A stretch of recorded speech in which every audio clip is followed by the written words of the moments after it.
우리가 어떤 조직이나 모임을 운영하는 데 있어서 항상 지도자, 리더의 역할이 참 중요하죠. 축구를 한번 예를 들면 선수 개개인도 중요하지만 어떤 감독이 지도하느냐에 따라서 되게 못하던 팀이 잘하기도 하고 또 잘하던 팀이 못하기도 합니다. 영국의 이제 프리미어 리그를 보시면 좋은 감독들이 있는 팀들은 성적이 좋죠. 이번에 그 보셨나요? 손흥민 선수가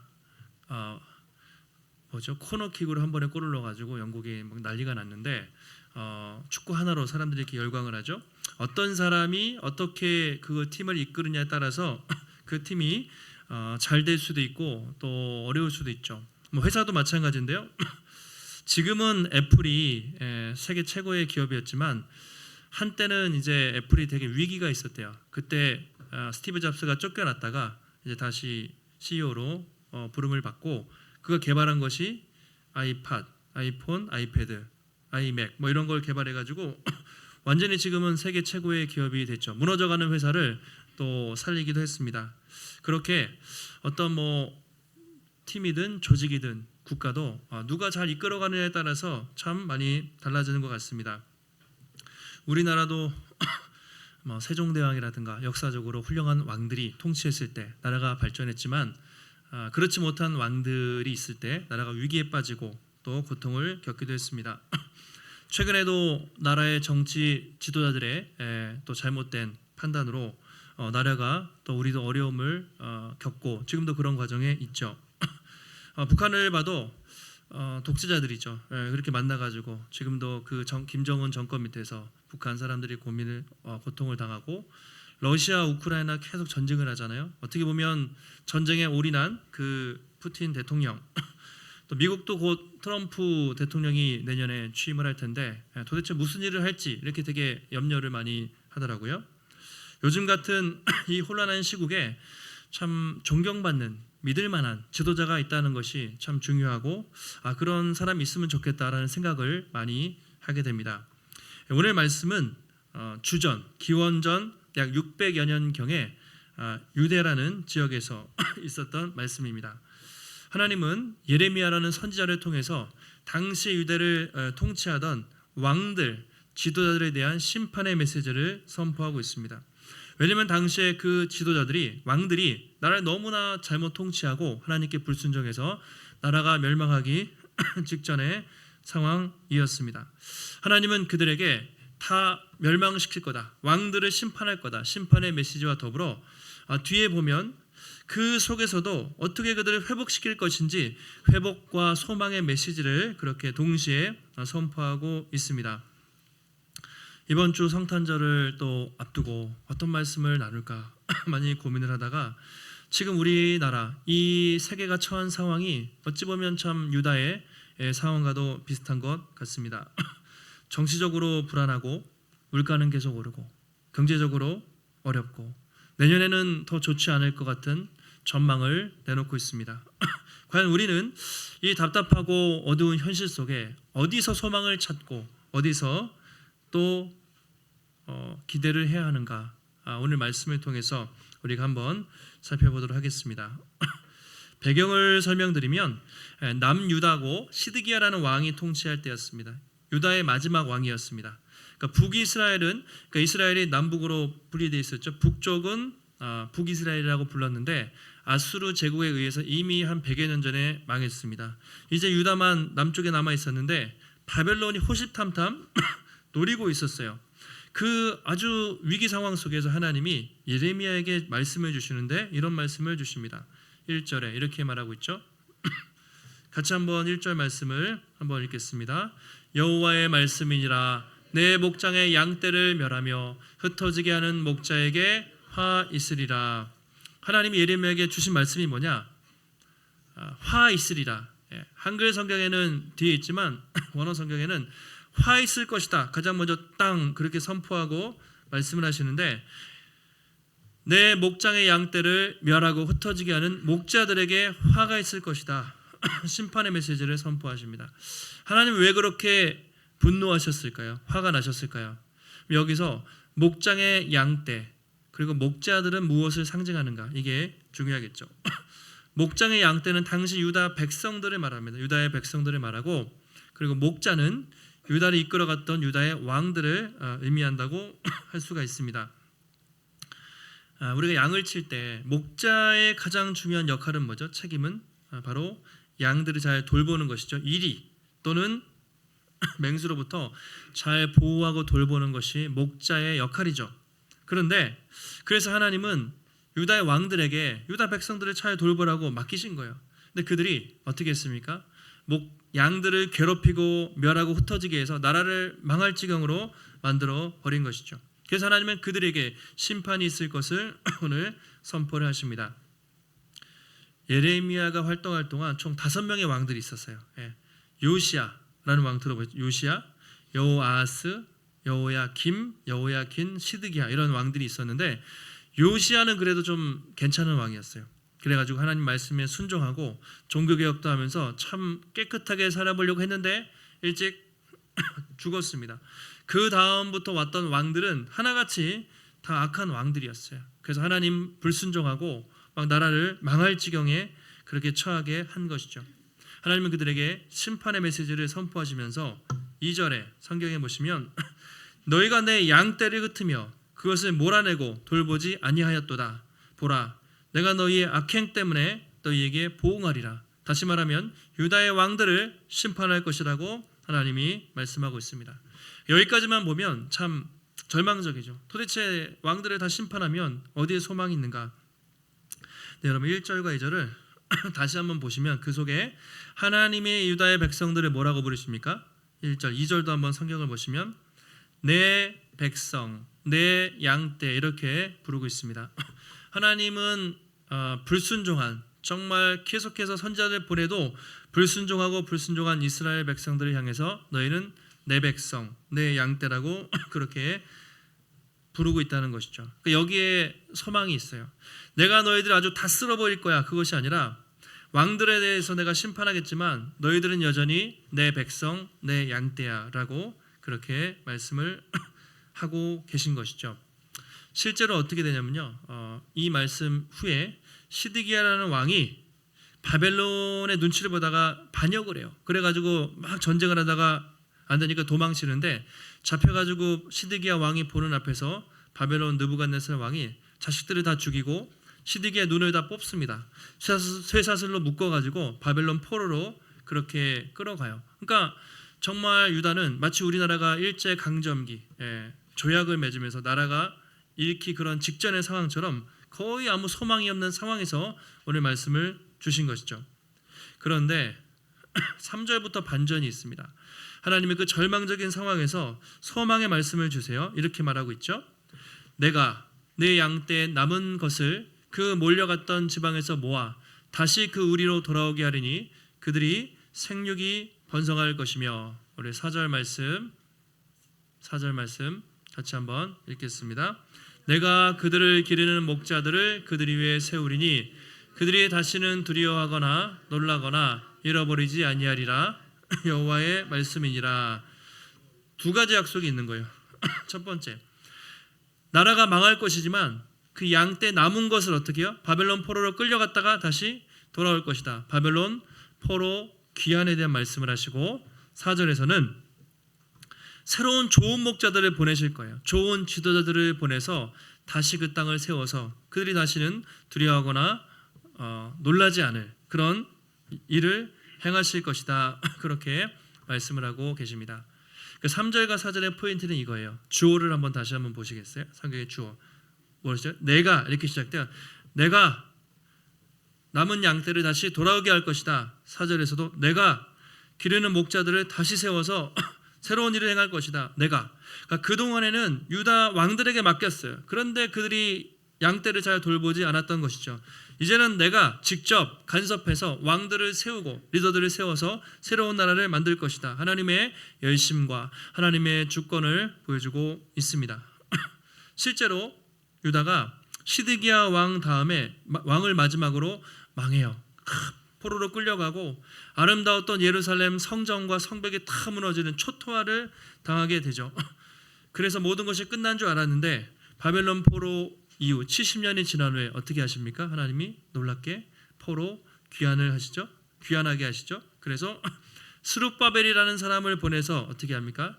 예루살렘 성전을 다시 건축하게 하고, 학사 에스라 보내셔서 말씀 부흥 운동을 일으키시고, 또 누구를 보내시죠? 느헤미야를 또 보내셔서 느헤미야를 통해 예루살렘 성벽을 새로 건축하시는 놀라운 일을 행하는 것이죠.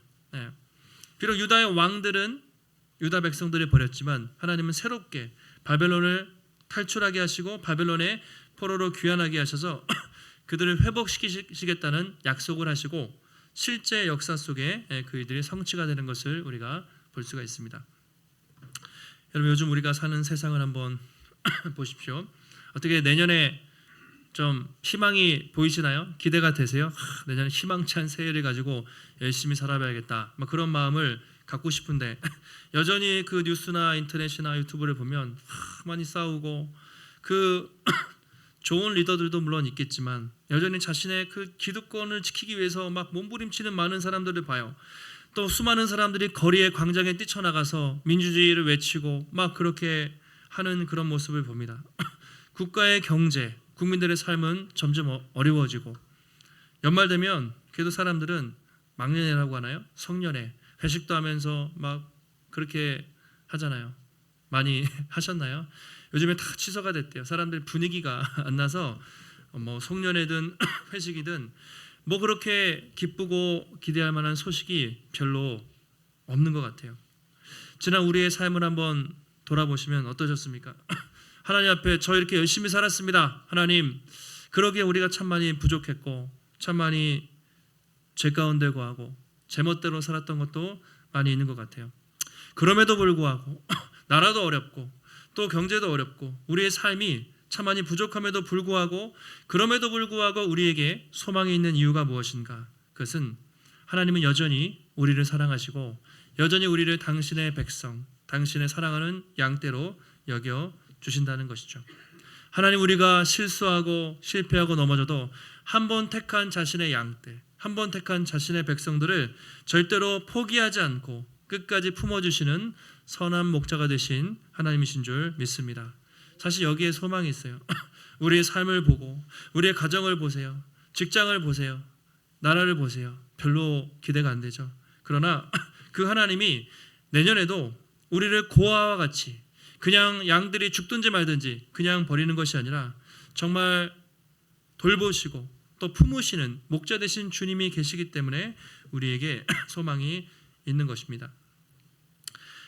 5절과 6절에는 여기서 나가서 훨씬 더, 1절 2절에는 심판이었어요. 3절 4절에는 약간의 희망이 비치는 것 같은데 5절 6절을 보시면 완전한 엄청난 놀라운 약속을 하나님이 하십니다.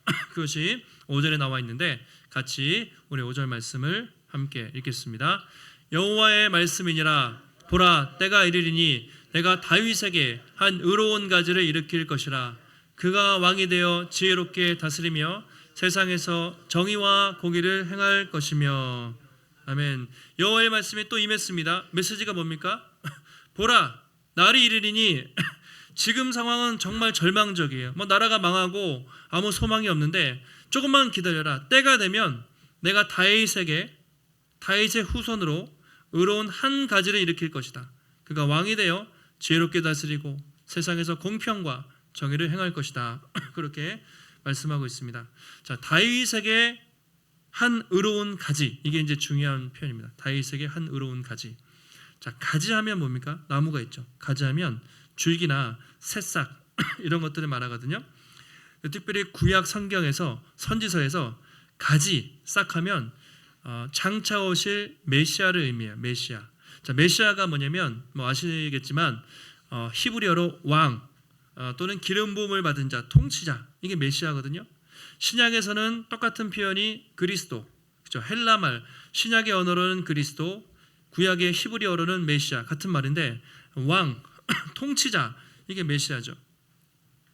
그래서 오늘 예레미야를 통해서 다윗의 후손으로 메시아가 오실 것을 예언을 하고 있습니다.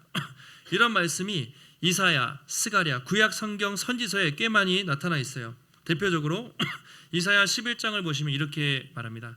이새의 줄기, 다윗의 아버지죠. 이새의 줄기에서 한 싹이 나며 그 뿌리에서 한 가지가 나서 결실할 것이요 그 위에 여호와의 영 곧 지혜와 청명의 영이요 모략과 재능의 영이요 지식과 여호와를 경외하는 영이 강림하리니. 다시 한번 1절을 보시면 이새의 줄기 다윗의 후손을 통해 한 싹이 나요. 한 뿌리가 나서 가지가 나서 결실을 해요. 예. 앞으로 오실 메시아에 대한 예언이 되겠습니다. 예. 구약 성경에 수많은 내용들이 있지만 한마디로 말하면 이거죠.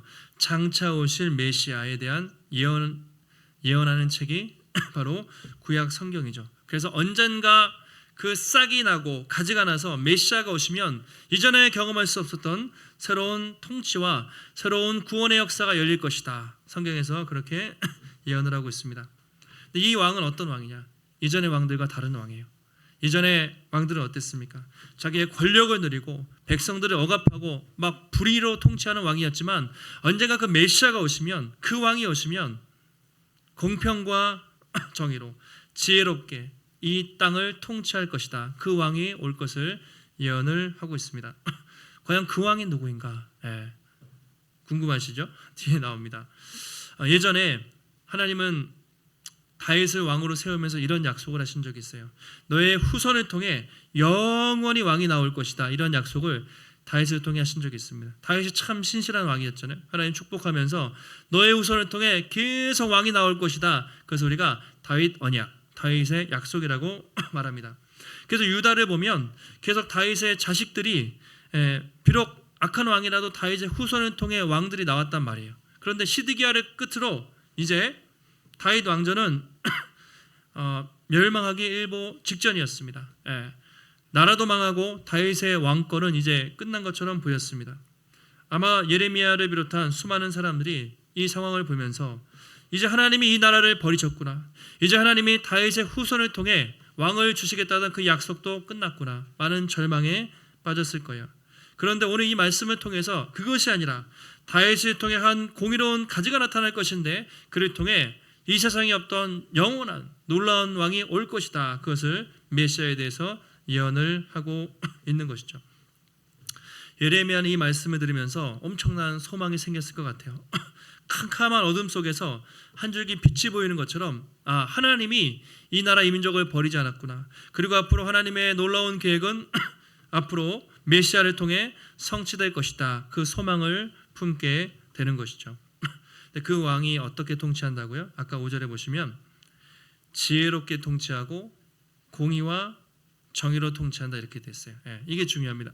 지혜롭게 그리고 공평과 정의. 메시아의 특징은 공평과 정의였어요. 세상의 왕들은 공평하지 않고 정의롭지 않았어요. 그러나 언젠가 그 왕이 오면 정말 공평하게 정의롭게. 그래서 공평과 정의는 짝인데요. 구약에서 하나님의 대표적인 성품을 말해요. 하나님의 대표적인 성품이면 공평과 정의로우신 분. 그리고 이 공평과 정의는 하나님 나라의 중요한 통치 원리예요. 하나님의 나라가 오면, 메시아가 오면 그분은 공평과 정의를 기준으로 이 땅을 통치할 것이다. 그렇게 말하고 있습니다. 그러면 역사 속에서 이렇게 완전하게 공평과 정의로 통치하는 왕이 있었는가? 한번 다윗을 한번 떠올려 보실까요?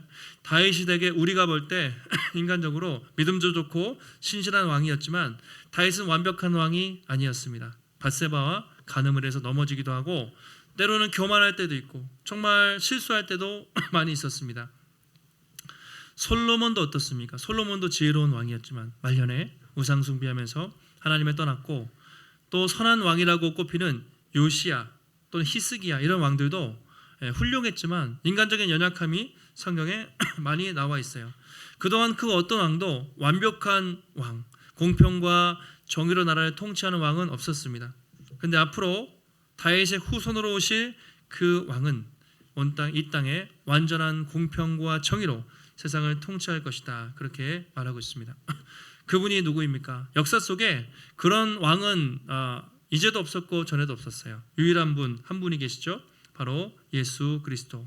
오늘 우리가 읽은 이 말씀은 기원 전에 쓰여졌지만 장차 오실 하나님의 아들 예수 그리스도를 예언하는 중요한 말씀입니다.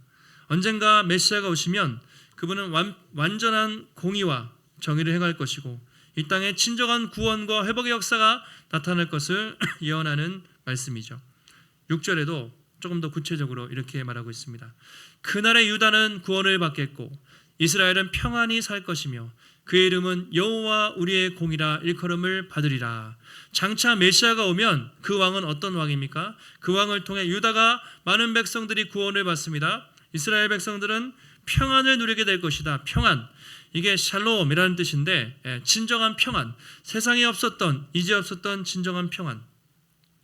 그동안 세상에는 평안이 없었죠. 왜냐하면 왕들이 공의롭게 통치하지 않았잖아요. 불의하게 통치하고 수많은 악한 일들로 전쟁과 기근과 굶주림이 많았지만 언젠가 메시아가 오시면 진정한 평안이, 그의 통치 아래서 참된 샬롬과 평안이 있을 것이다. 그렇게 말하고 있습니다.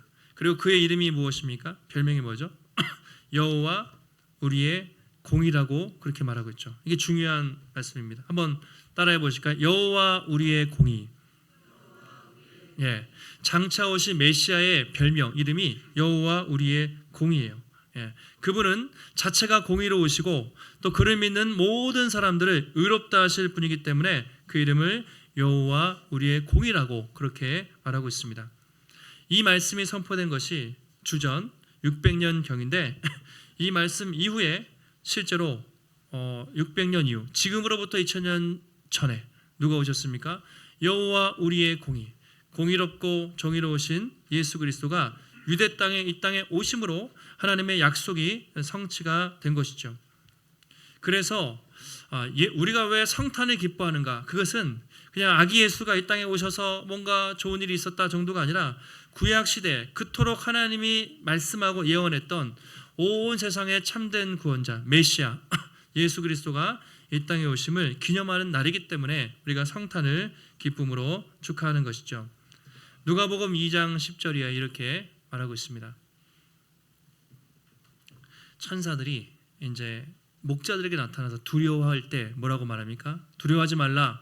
내가 온 백성에게 미칠 큰 기쁨의 좋은 소식을 너희에게 전한다. 온 인류에게 미칠 가장 기쁨의 소식, 복음을 너희에게 전하겠다. 그 내용이 무엇이냐? 11절 이렇게 나타나 있죠. 같이 한번 읽겠습니다. 오늘 다윗의 동네에 너희를 위하여 구주가 나셨으니 곧 그리스도 주시니라. 아멘. 어디에? 다윗의 동네, 다윗의 후손으로 오셨다는 것이 중요해요. 아까도 다윗으로부터 한 의로운 가지가 날 것이다. 구약 성경에서 메시아 하면 다윗의 후손으로. 그래서 예수님을 항상 사람들이 뭐라고 불렀습니까? 다윗의 후손 예수여 이렇게 불렀던 것이죠. 그것은 앞으로 오리라고 예언된 메시아를 예언하는 말이었습니다. 왜 예수님의 오심이 유대 백성들뿐만 아니라 온 인류에게 미칠 가장 큰 기쁨의 소식이 되는가? 왜 많은 사람들이 이렇게 성탄을 기뻐하는가? 그것은 그분의 오심으로 절망과 어둠 가운데 있던 이 땅에 한 줄기 온전한 소망의 빛이 비쳤기 때문입니다. 그동안 이 땅의 사람들은 어땠습니까?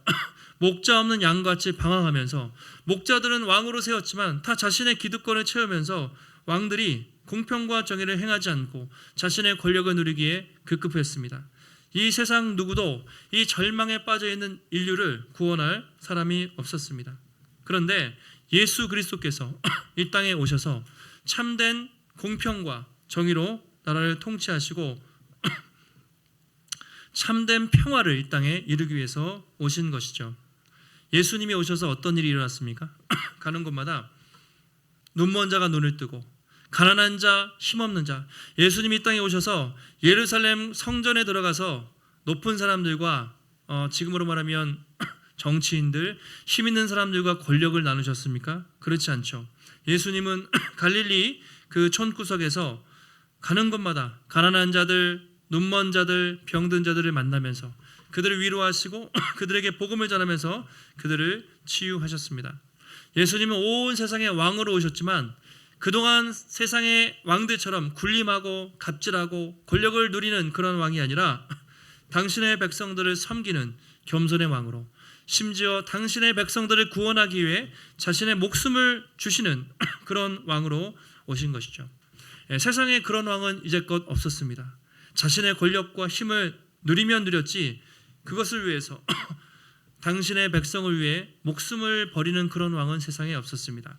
요한복음 10장에서 예수님이 이렇게 말씀을 하시죠. 나는 선한 목자라. 선한 목자는 양들을 위해서 목숨을 버리거니와 삭구는 목자가 아니요 양도 제 양이 아니라 이리가 오는 것을 보면 양을 버리고 달아나니. 삭군이 있고 가짜 목자가 있고 선한 목자가 있는데 예수님이 자신을 스스로 나는 선한 목자로 왔다. 나는 양들을 지키기 위해서, 심지어 양을 위해서 내 목숨을 주기 위해서 오셨다고 그렇게 말하고 있습니다. 그리고 실제로 예수님은 우리 죄와 사망에 구원하기 위해서 어떻게 하셨습니까? 목자로 오셨지만 양들을 위해서 자신의 목숨을 친히 내어주시고 우리에게 영원한 생명을 주신 것이죠. 구약시대 이스라엘 백성들에게 가장 큰 기적은 출애굽입니다. 홍해를 건너서 이스라엘 백성들이 탈출한 것, 엄청난 기적이었고, 두 번째는 출바벨론입니다. 바벨론 포로로 갔다가 돌아올 때 그들은 엄청난 구원의 노래를 불렀습니다. 그러나 신약시대 예수님은 어떠셨는가? 단지 바벨론에서, 단지 애굽에서 구원하신 것이 아니라 죄와 사망 권세 아래 신음하는 당신의 백성들에게 자신의 십자가의 죽음을 통해서 영원한 생명을 주시고 흑암의 권세에서 벗어나 당신의 사랑하는 아들의 나라로 영원한 천국으로 우리를 구원하신 것이죠. 이것이 복음이고 바로 그 예수 그리스도의 십자가의 죽으심과 부활 때문에 우리가 소망을 받았고 구원을 받았고, 그래서 예수님의 오심이 온 세상에 가장 큰 기쁨의 소식이 되는 것이죠. 지금도 주님은 여전히 그 일을 행하고 계십니다. 지금도 믿지 않는 사람들에게, 누구든지 그를 믿는 자에게 영원한 생명을 주시고 구원해 주시는 참된 목자로 지금도 살아 계십니다. 여러분, 이제 한 해를 마무리하며 또 성탄을 앞두고 있는 이때, 지금 우리가 살아가는 우리의 모습들, 우리의 가정, 또 교회, 또 국가, 여러 가지 상황을 볼 때 참 때로는 어둡고 소망이 없어 보일 수도 있지만 우리에게 확실한 소망이 있음을 기억하시기 바랍니다. 예수 그리스도께서 우리의 목자가 되시고 우리를 절대로 포기하지 않으시고, 또 지금도 하늘 보좌 우편에서 공평과 정의로 다스리시고, 언젠가 주님이 다시 오실 그날에 온 땅에 완전한 공의와 또 정의를 회복하실 그날이 올 것입니다. 오늘도 이 어둡고 소망 없는 세상에 참 빛으로 오셔서 세상을 밝히시고 우리에게 영원한 생명과 또 구원해 주신 또 임마누엘의 그 주님을 우리가 마음에 새기고, 또 언젠가 다시 오실 마라나타의 그 주님을 우리가 기억하며 또 한 주간 또 새해에도 여러분 소망을 품고 살아가시고, 또 이 구원의 기쁜 소식을 우리의 이웃들과 주변 사람들에게 증거하며 살아가시는 우리 귀한 성도님들이 되시기를 예수님의 이름으로 축원합니다. 하나님, 오늘도 우리에게 거룩한 주일 허락하시고, 오늘은 평범한 주일이 아니라 주님의 성탄을 기념하는 또 복된 주일로 예배할 수 있도록 인도하여 주시니 감사를 드립니다.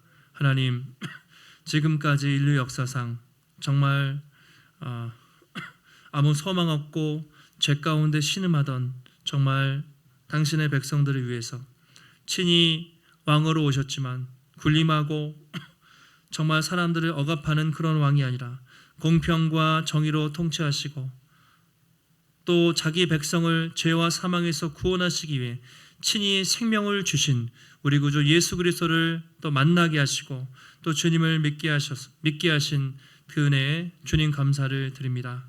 하나님, 세상을 볼 때 어둡고 절망적이고 소망이 없어 보이지만 우리의 소망은 오직 예수 그리스도이십니다.